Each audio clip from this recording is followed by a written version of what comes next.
The message came at midnight, ship time. Admiral Park Do-yeon stood alone on the bridge of the Aegis of Terra, watching stars drift past the observation window. He was a tall man with gray at his temples and calm eyes that had seen too many battles. When the emergency signal lit up his console, he did not flinch. He had been waiting for something like this. Admiral, said Ensign Choi Yoonbi from the communication station. Her voice was tight with worry. We have a distress call. Colony ship Horizon's Dream. 15,000 civilians aboard. They say their navigation system failed. They have drifted into... She paused and checked her screen twice. Sir, they have drifted into the Varith Expanse. The bridge went silent. Every officer knew what those words meant. The Varith Expanse was forbidden space, 200 star systems that no species was allowed to enter. The Galactic Assembly, the council of elder races who had ruled the galaxy for 10,000 years, had declared it off-limits centuries ago. No explanation. No exceptions. Just a simple warning. Enter and face the consequences. Do-yeon turned from the window. How long until they lose life support? 18 hours, sir. Maybe less. He nodded slowly. 15,000 people, families, children, workers who had left Earth hoping for a better life on a new world. Now, they floated in the dark, waiting to die. Because the galaxy's oldest civilizations had drawn a line on a map and refused to explain why. Get me a channel to the Galactic Assembly, he said. The request took an hour to process. When the holographic image finally appeared on the bridge, Do-yeon found himself facing the pale Arbiter, speaker for the Assembly. The Arbiter was ancient, a being of white flesh and silver eyes, its body wrapped in robes that seemed to absorb light. It had governed the Assembly for longer than humanity had possessed fire. Admiral Park, the Arbiter said. Its voice was soft, like wind through dead leaves. We are aware of your colony ship's situation. It is unfortunate. Unfortunate, Do-yeon repeated. 15,000 people are going to die. They entered forbidden space. The law is clear. They did not enter by choice. Their navigation failed. They need rescue. The Arbiter was silent for a long moment. Around it, holographic images of other council members flickered. Representatives of species that had built empires when humans still lived in caves. They watched with expressions that ranged from boredom to contempt. The law does not consider intent, the Arbiter finally said. Only action. If your fleet enters the Varith Expanse, it will be considered an act of war against galactic civilization. You will face total embargo. Your colonies will be isolated. Your species will be alone. Captain Yoon Sejin stepped forward. She was a sharp-featured woman with short black hair and a reputation for speaking her mind. With respect, Speaker, you still have not told us why. What is in that space? What are you so afraid of? The Arbiter's silver eyes fixed on her. For just a moment, something flickered in those ancient depths. Something that might have been fear. Some doors must remain closed, Captain. That is all you need to know. Do-yeon looked at the hologram. He looked at the faces of beings who had watched humanity crawl out of the mud and reach for the stars. Beings who had tolerated human expansion, like adults tolerating a noisy child. They did not see humans as equals. They never had. I have a question, Do-yeon said quietly. The Arbiter tilted its head. Ask. In your long history, in all the millennia you have governed this galaxy, have you ever left your own people to die? Silence. The council members shifted uncomfortably. The Arbiter's expression did not change, but something in the room had shifted. We have made difficult choices, the Arbiter said. As all civilizations must, Do-yeon nodded slowly. I see. Then perhaps we are different civilizations after all. He turned to his communications officer. End transmission. The hologram vanished. The bridge was quiet. Every officer was looking at their admiral, waiting. Lieutenant Kong Minho spoke first. He was young, barely 30, but he had the kind of mind that saw patterns where others saw chaos. Sir, if we do this, we will be alone. No allies, no support. And we do not know what is in that space. I know, Do-yeon said. The Assembly could destroy our colonies, blockade our systems. We would lose everything we have built. I know that too. Minho was quiet for a moment. Then he straightened his shoulders. "What are your orders, Admiral?" Doyon looked around the bridge. He saw fear in some eyes, uncertainty in others, but beneath that, he saw something else. Something that burned quietly in every human heart. The stubborn refusal to abandon their own. "Contact the fleet," he said. "All 42 ships. Tell them we are crossing into forbidden space. Tell them this is a volunteer mission. Any captain who wishes to stay behind may do so without shame." He paused. "And tell them to update their wills. We may not be coming back." The orders went out. Doyon expected at least some hesitation. He expected questions, arguments, maybe even refusals. Instead, within 30 minutes, every ship in the 7th Expeditionary Fleet had confirmed their participation. Not one captain chose to stay behind. Captain Sujin appeared at his side. "The fleet is ready, Admiral. Any regrets?" She smiled, but it did not reach her eyes. "Ask me again in 18 hours. The fleet moved. 42 warships, the pride of human engineering, accelerating toward a border that no species had crossed in centuries. Behind them, the civilized galaxy watched in stunned silence. Across 1,000 worlds, aliens looked at their screens and saw something they did not understand. A minor species, barely 3 centuries old in space, defying the oldest powers in existence for the sake of 15,000 strangers, the Pale. Arbiter watched from its chamber on the Assembly's capital world. Its silver eyes showed nothing, but its hands trembled slightly as it gripped the arms of its throne. "They do not know," it whispered to itself. "They do not know what waits in that darkness." But it was too late for warnings. The human fleet crossed the border at exactly 0347 hours, Galactic Standard Time. 42 ships, 8,000 crew members. One simple mission: bring their people home. Admiral Doyon stood on the bridge of the Aegis as stars he had never seen before filled the view screen. Strange stars. Cold stars. Stars that seemed to watch back. "We are now in forbidden space," Ensign Yunbi announced, her voice barely above a whisper. Doyon nodded. Behind him, his crew worked their stations with quiet focus. They were afraid. He could feel it. But they did not stop. They did not turn back. Because somewhere in the darkness ahead, 15,000 of their people were waiting, and humans did not leave their own behind. The message went out across the galaxy 1 hour later, broadcast on every frequency, in every language. It was short, direct, utterly human. "This is Admiral Park Doyon of the United Earth Navy. We have entered the Varith Expanse. We will rescue our people. We will return home. And if anything in this darkness wishes to stop us, we suggest it reconsider." Across the stars, the elder races listened. Some laughed at human arrogance. Some shook their heads at human foolishness. But a few, the very oldest, the ones who remembered what lived in that forbidden dark, felt something they had not felt in millennia.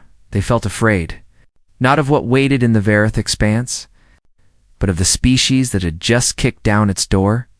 The Varith Expanse was empty. That was the first thing they noticed. System after system, world after world, and nothing. No signals. No ships. No life. Just silence so deep it seemed to press against the hull. Lieutenant Kong Min-ho studied his sensor readings with growing unease. 12 systems so far, he reported. Planets with breathable atmospheres. Evidence of previous habitation, but no current life signs anywhere. Admiral Doyen stood at the center of the bridge, hands clasped behind his back. Previous habitation? Cities, sir. On at least 4 worlds. Large cities. All abandoned. Min-ho hesitated, or destroyed. It is hard to tell from this distance. The fleet pressed on. They found the Horizon's Dream on the 2nd day, drifting in orbit around a gray moon. The colony ship was damaged but intact, its engines dead, its life support running on emergency power. 15,000 people, huddled in the dark. Waiting for help that should never have come, Captain Sujin led the rescue operation personally. She docked her destroyer, the Indomitable, the colony ship, and began transferring civilians to the military vessels. The process was slow. They did not have enough room for everyone, but they made it work, packing people into cargo holds and hallways, giving up their own bunks and rations. A young mother grabbed Sujin's arm as she boarded. "Thank you," the woman whispered. "They told us no one would come. They said the assembly forbade it." "The assembly can forbid whatever it wants," Sujin replied. "We do not answer to them." While the evacuation continued, Dr. Buchanan led a research team to the moon's surface. She was a small woman, with sharp eyes and the kind of curiosity that bordered on reckless. When the shuttle touched down near the ruins, she was the first one out. The city was old, very old. Buildings rose from the gray dust, their shapes strange and beautiful, their windows dark. Dr. Hannah walked through streets where no foot had fallen in 50,000 years. She found bodies. Not flesh and bone, but statues, frozen figures caught in poses of terror and flight.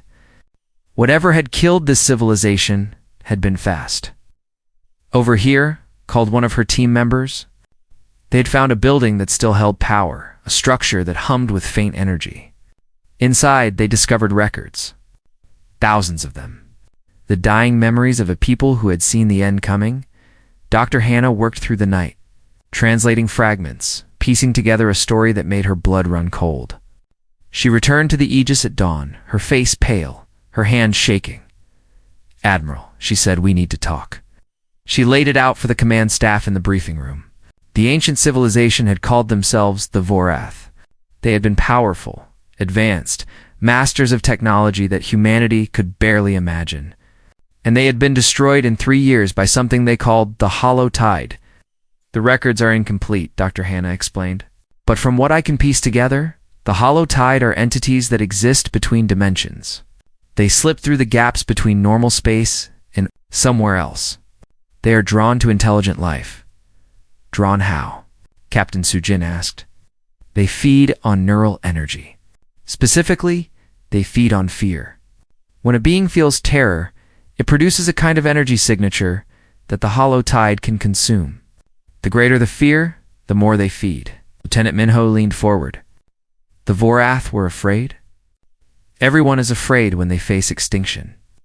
Dr. Hannah pulled up a holographic image, a reconstruction from the ancient records. The room went silent. The creature on the display was wrong. There was no other word for it.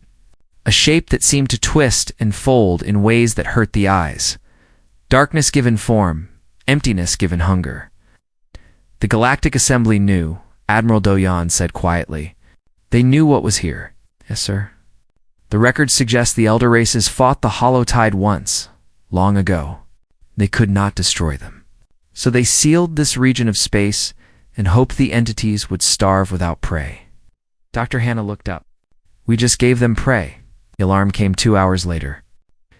Ensign Yumbi's voice echoed through the ship, tight with fear. "Contact. Multiple contacts. Thousands of them. Coming from all directions." No. Doyan reached the bridge in 90 seconds. The view screen showed a tactical display that made his stomach drop. Sensor contacts filled the screen like a swarm of insects, emerging from the dark between stars, converging on the fleet's position. "Time to contact?" he asked. Minho's fingers flew across his console.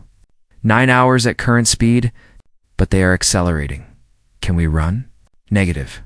They are faster than us, and they are between us and the border." Looked at the screen. Thousands of creatures. Entities that had destroyed civilizations when humanity was still learning to make fire. And his fleet was 42 ships, 8,000 people trapped in the dark with 15,000 civilians. "Begin evacuation acceleration," he ordered. "All civilian ships jump to safety the moment they are loaded. Military vessels form a defensive line," Sir Sujin said. "If we hold a defensive line, we will not be able to retreat." "I know." She stared at him. Then she nodded slowly. "Understood, Admiral." The hours passed like years. Crew members wrote final letters to their families. Soldiers checked their weapons. Engineers ran last-minute repairs. And all the while, the swarm grew closer. Private First Class Nam Soon-hwa sat in a corridor of the Aegis, cleaning his rifle for the third time. He was 22 years old, fresh from training, and this was his first real deployment. His hands would not stop shaking. Sergeant Oh Tai-woo sat down beside him. Tai-woo was older, scarred, with the eyes of a man who had seen too much death. First time? Yes, Sergeant. Scared? Sun-woo considered lying. Then he nodded. Yes.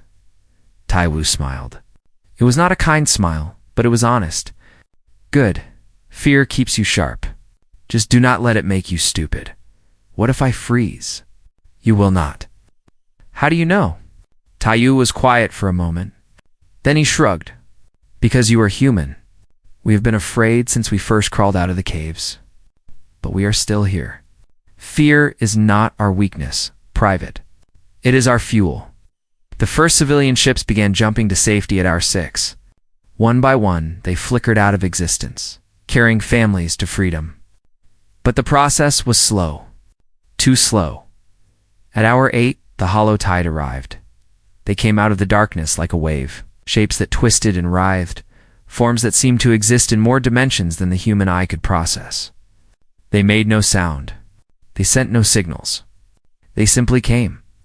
All ships, Admiral Do-yeon broadcast, his voice steady as stone. This is the Admiral. We are about to face something that has not been challenged in 50,000 years. I will not lie to you. I do not know if we can win. But I know this. Behind us are 15,000 of our people. Mothers, fathers, children. They are counting on us. He paused. So let us show these things what happens when you threaten our family. The first weapons fired. Missiles streaked into the darkness. Energy beams lit the void and across the human fleet. 8,000 men and women faced the impossible, the Battle of Vareth. Prime had begun. The first wave hit them like a hammer. 4 destroyers vanished in the opening minutes. Not destroyed, just gone. One moment they were there, fighting, firing. The next, they flickered and faded, pulled into dimensions that human minds could not understand. Their crews did not even have time to scream. Admiral Do-yeon watched the tactical display as red icons blinked out of existence. All ships maintain formation. Concentrate fire on the lead elements. Sir, our weapons are not effective, Lieutenant Minho reported. His voice was calm, but his hands shook as he worked his console. The entities exist partially out of phase. Our rounds pass through them. Then we find what does work. Keep firing. The battle raged across 1,000,000 kilometers of void. Human ships twisted and turned, their engines burning bright, their weapons lighting the darkness. But for every creature they managed to hurt, a dozen more surged forward. The hollow tide was endless. It was hungry, and it had not fed in 50,000 years. On the destroyer Hammer of Soul, Captain Ruji-ho watched his damaged displays turn red one by one. His ship was dying, engines failing, weapons overheating. A third of his crew already gone, pulled into the rifts that the hollow tide opened in normal space. Sir, his first officer said, we cannot maintain position. We should retreat. Retreat where? Ji-ho looked at the view screen. Behind them, the last civilian ships were still loading. Still trying to escape? If we fall back, they die. He studied the tactical display. The hollow tide was massing in one sector, building for a major push that would break through the human line. If that happened, the entities would reach the civilians in minutes. Helm, Ji-ho said quietly. Set course for the enemy concentration. Maximum speed. His helmsman turned to look at him. Sir, you heard me? All power to engines. Ram them. There was silence on the bridge. Then, one by one, his officers nodded. No arguments.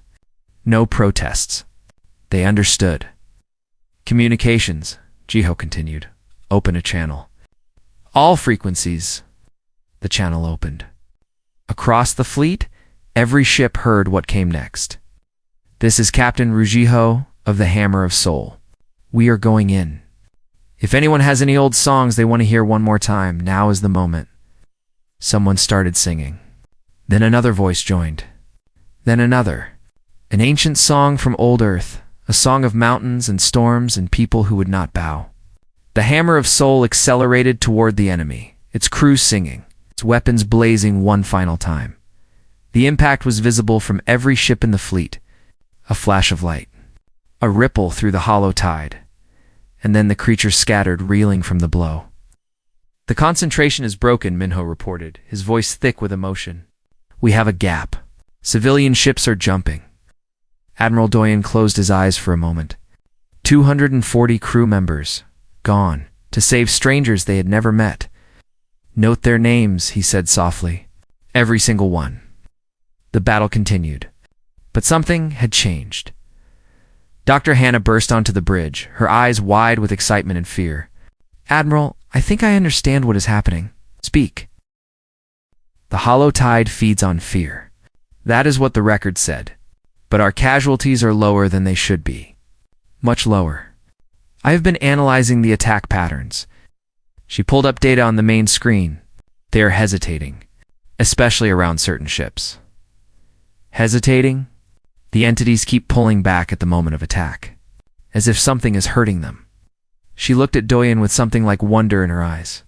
"Admiral, I think it is us. Our response to fear is different."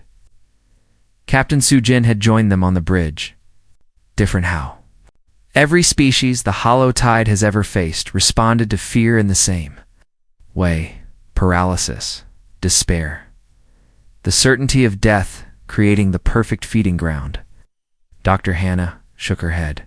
"But humans do not work that way.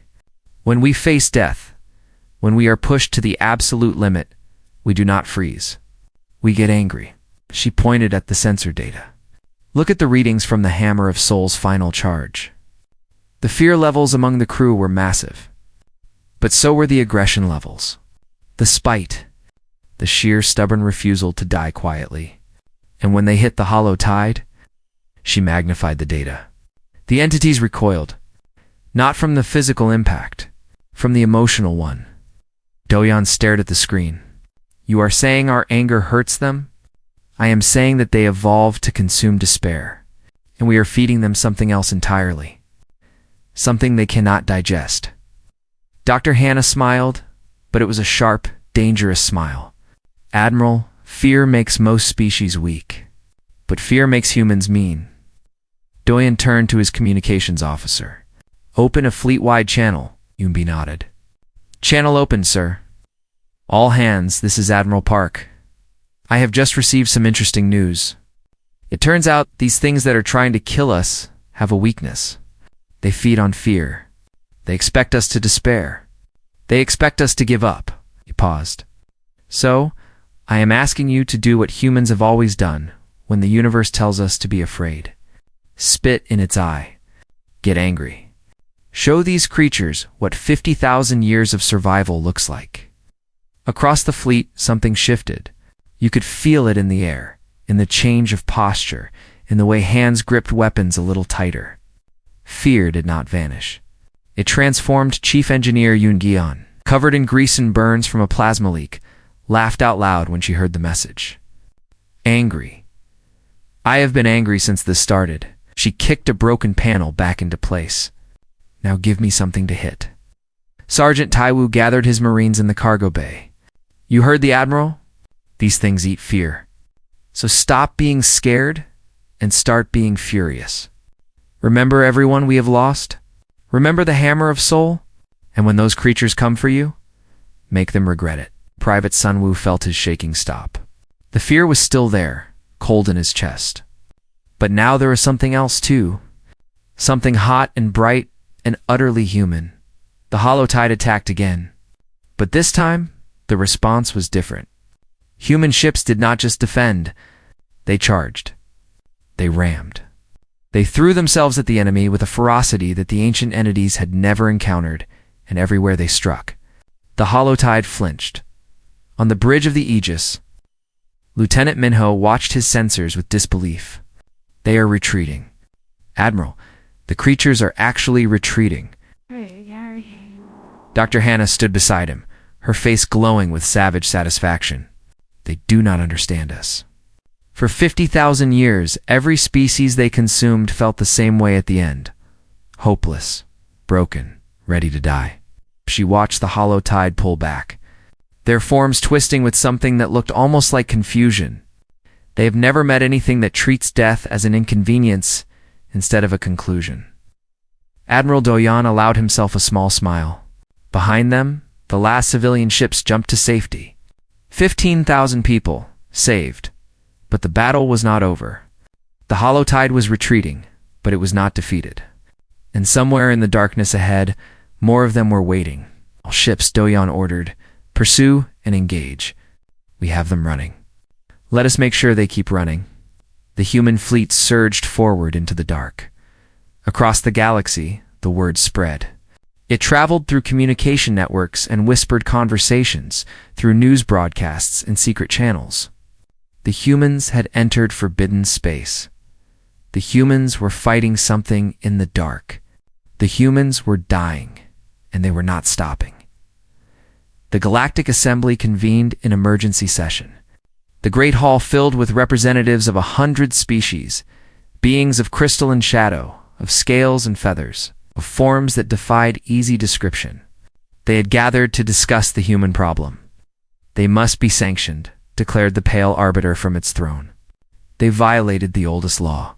They endangered the entire galaxy. Their recklessness could doom us all. And yet they are still fighting, said a voice from the back. The speaker was old, covered in battle scars that had faded to silver with age. High Marshal Vorik, leader of the Vorim, a species that had once been the galaxy's greatest warriors. They have been fighting for 3 days. Against the hollow tide, against something that destroyed civilizations when my ancestors were young. Fighting and dying, the Arbiter replied. Their fleet is down to half strength. This is suicide, not strategy, is it? Vorik stepped forward, and the assembly grew quiet. The Vorim had not spoken in council for 10,000 years. They had withdrawn from galactic affairs after the last great war, retreating to their home systems to grow old in peace. But now their High Marshal was here, and his eyes burned with something that had been absent for millennia. I have watched the battle recordings, Vorik continued. I have seen what the humans are doing. They know they cannot win. They know they are outnumbered, outmatched, facing something that should destroy them in hours. He turned to face the assembly, his voice rising. And they do not care. They keep fighting. They keep sacrificing. Because somewhere behind their lines, there are 15,000 of their people who need to escape.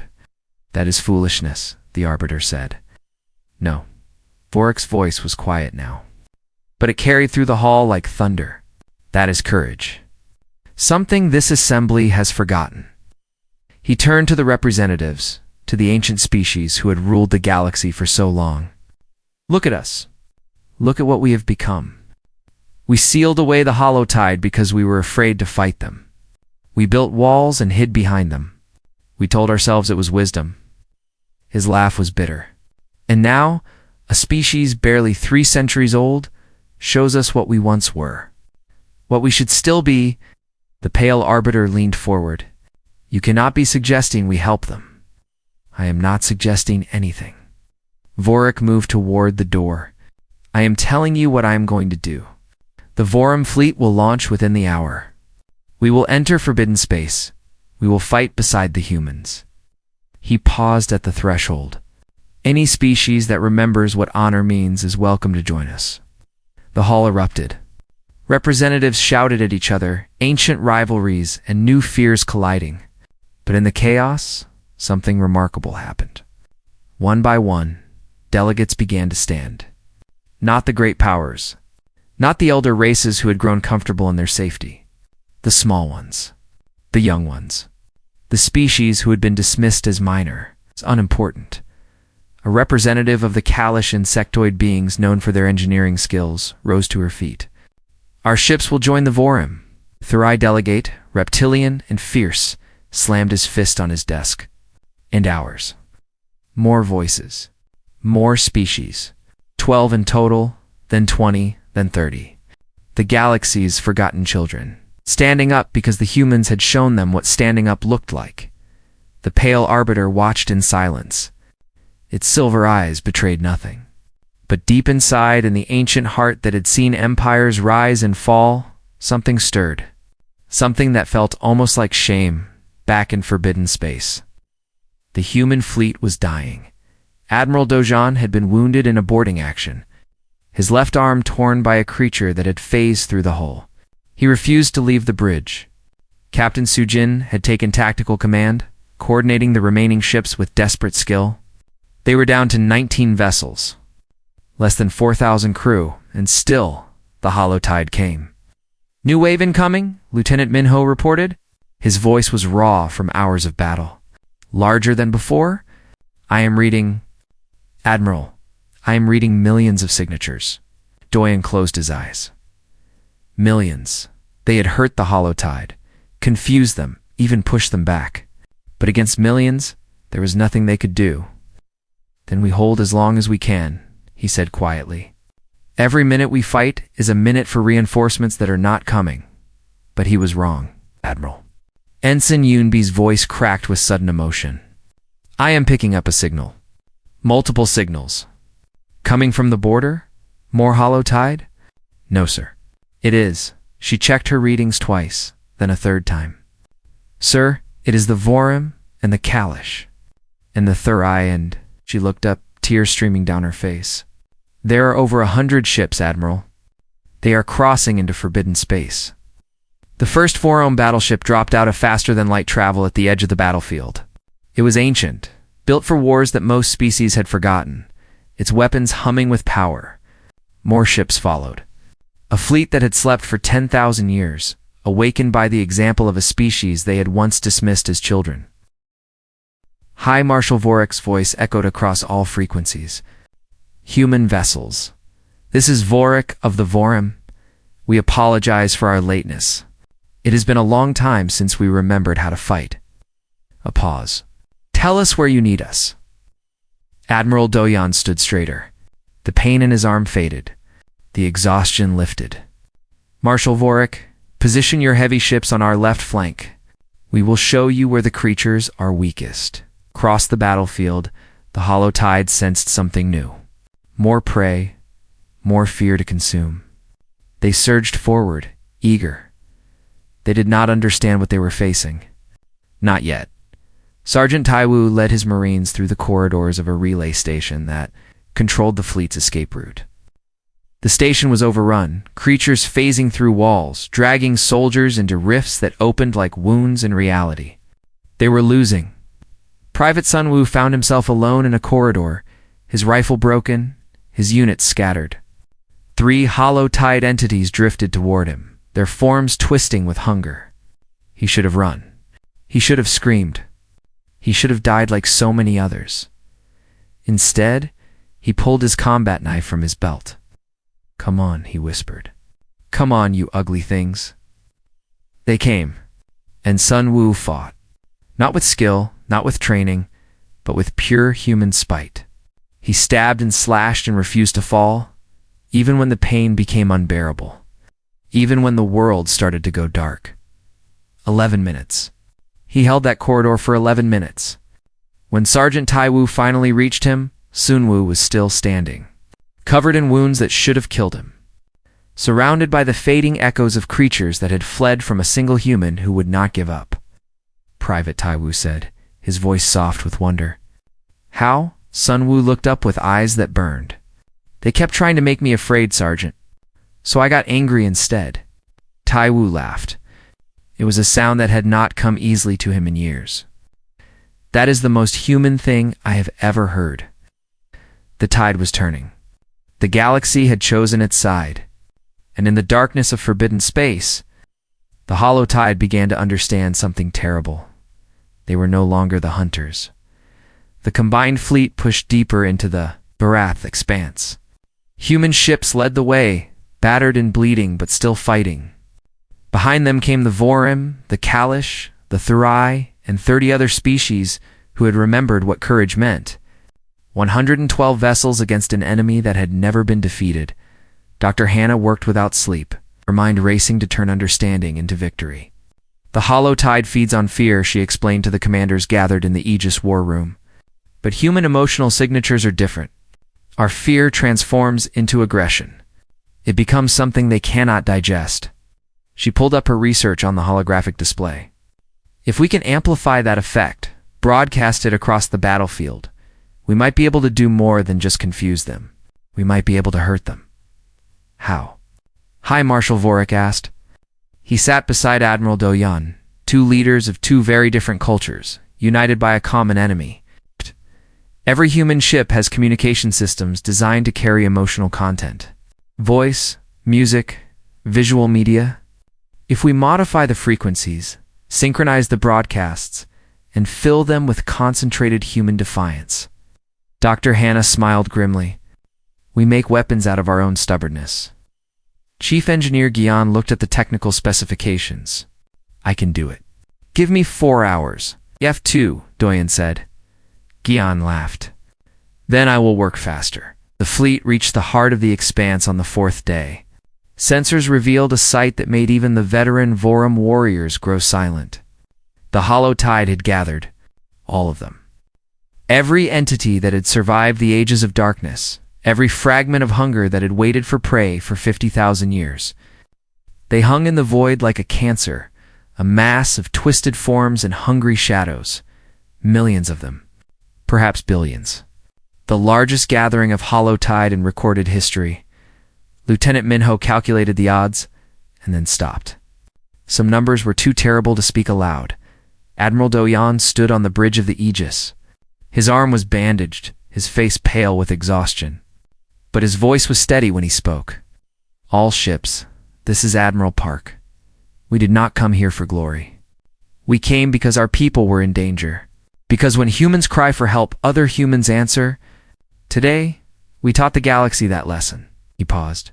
Now, let us make sure they never forget it. The fleet moved forward.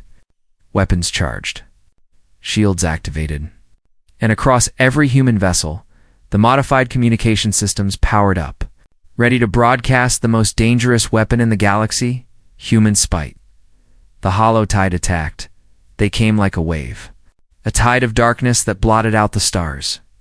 Reality bent and twisted around them, dimensions folding in ways that made minds ache. They were hunger given form, extinction given purpose.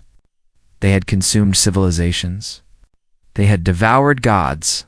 And now they came for the tiny creatures who dared to challenge them. The fleet opened fire. Energy beams cut through the void.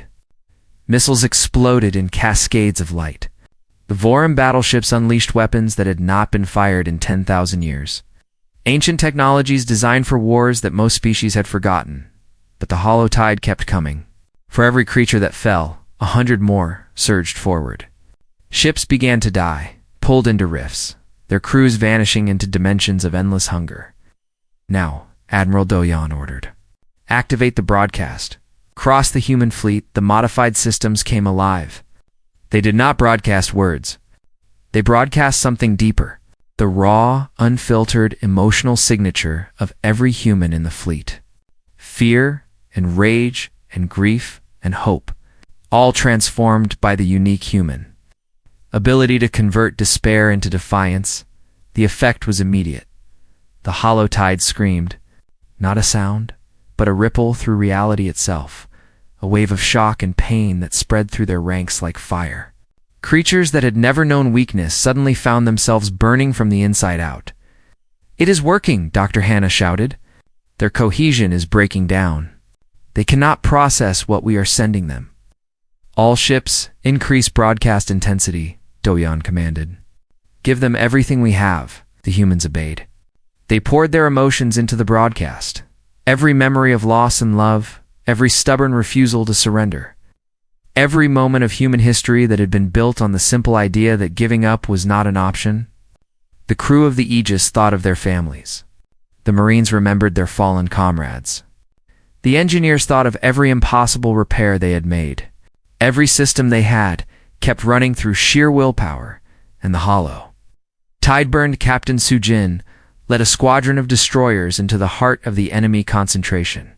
Her ship, the Indomitable, was barely holding together, half its systems offline. Its hull scarred by 100 wounds. She did not care. For the hammer of soul. she whispered, as she ordered full speed ahead. Lieutenant Minho coordinated the fleet's movements, his brilliant mind finding patterns in chaos. Calculating the exact moments when concentrated fire would do the most damage, his hands flew across his console, numbers and trajectories flowing through his thoughts like music. Chief. Engineer Guion kept the Aegis, fighting with nothing but spare parts and profanity. When the main power coupling failed, she welded it back together with her own hands, ignoring the burns, ignoring the pain. The ship would not die while she still had breath. Private Sunwoo stood at a window watching the battle rage outside. He was wounded, exhausted, barely able to stand. But when a hollow-tide entity tried to phase through the hall beside him, he was there, knife in hand, hate in his heart. The creature fled from his fury. The hollow tide shattered. It happened all at once, like a wave breaking against a cliff. The accumulated spite of a species that had never learned to surrender. Broadcast at frequencies the ancient creatures could not withstand. 50 millennia of hunger met the stubborn rage of 8 billion. Humans who had clawed their way to the stars through fire and blood and sheer determination. The entities scattered. They fled into the void between galaxies, seeking the empty spaces where no intelligent life existed, where no emotions could reach them. They would return eventually, in centuries or millennia. But not today. The silence that followed was profound. Ships drifted in the void, battered and wounded but victorious. Crews stared at their sensors in disbelief. And across 100 worlds, beings of 1,000 species watched their screens and understood that something fundamental had changed. Admiral Do-yeon sat in his command chair, too tired to stand. Captain Su-jin appeared on the view screen, her face covered in soot and blood, her smile wide and genuine. "We did it, Admiral." "We did." The cleanup took weeks. Ships were repaired. Wounded were treated. And the dead were counted. 23 human ships destroyed. 4,847 lives lost. Their names were carved into a memorial that would orbit the battlefield forever. A monument to those who had held the line. The Horizon's dreamed civilians were safe. All 15,000 of them. When they learned what had been sacrificed for their rescue, many wept. Some asked to join the military. All swore to remember. The Galactic Assembly formally apologized to humanity. The Forbidden Space Decree was lifted. Humanity was offered a seat on the Elder Council, a position that no young species had ever been granted. A Vorium journalist visited Admiral Do-yeon in the hospital where he was recovering. "Admiral Park," she asked, "were you not afraid?"